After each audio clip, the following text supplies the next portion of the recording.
All right, so to do our backspin, we're gonna start sitting down like this with our legs in a straddle position. And as you can see, I'm swinging my upper body. And I do that to get momentum for the spin. And now my left leg, I'm gonna swing it in a circular motion. And as you can see, I'm keeping that leg straight.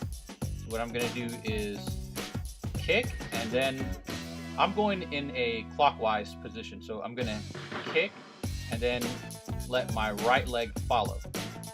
So first, kick, then kick, and tuck. So you can think 3 steps. Kick, kick, tuck. And good form on a backspin is with your knees in like this. You'll get a lot faster like that. So kick, kick, tuck. And I want you to practice from that straddle position like this. You swing your upper body and then kick, kick, tuck.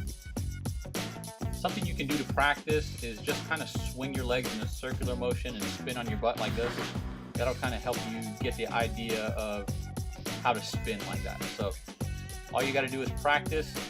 If you have any questions or comments, just let me know in the comments below. Peace.